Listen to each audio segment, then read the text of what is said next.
Jem, have you ever been to an escape room? Well, Floor Plan 2 is the game for you. I have.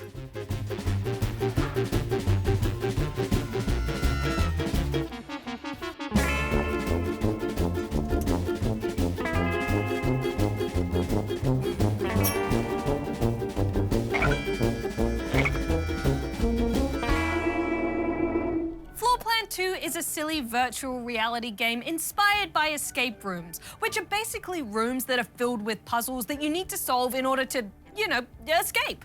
There isn't really an escape element in this, though. I mean, you can leave the rooms whenever you want, so really it's just solving puzzles. There is some story to tie it all together, though. You arrive for your first day of work at Puzzl, a company that solves people's puzzles for them. At least that's what they said they did. And then you need to find some things for the boss. I mean, yeah, there's not a lot of story. Yeah, it's pretty short too. Depending on your puzzle-solving prowess, you can knock this out in a few hours, or a couple more if you want to find all of the cute collectible creatures. But I don't mind a short and sweet VR experience if it's good. And you should always remember that VR is not recommended for younger spawnlings, and no one should be playing it for long stretches of time. And this certainly has a lot of charm. I love the cartoony, squishy character designs, and there's lots of silly interactivity. I mean, I got to dance with some cool chickens, so that's a bonus point right there. Oh, totally. And I love how you have these floppy, cartoony arms. And the way you store items in your bum bag is great. What did you think of the actual puzzles, though? Yeah, they were a bit of a mixed bag. They mostly followed the classic find an object, then figure out how you're supposed to use the object formula with some twists. And I enjoyed a bunch of them, but some of the solutions were just not at all logical to me. Yeah, instead of having lots of those great aha moments that make me feel like a big brain, I was having more of those moments that made me feel more like a big dummy. Thankfully, though, there is a little assistant you can call on to provide hints when you're stuck. And I will freely admit, I was hitting that button a lot. I think part of the problem is the way the majority of puzzles are laid out across these two towers. Each tower has multiple floors that interact with each other in some not super obvious ways.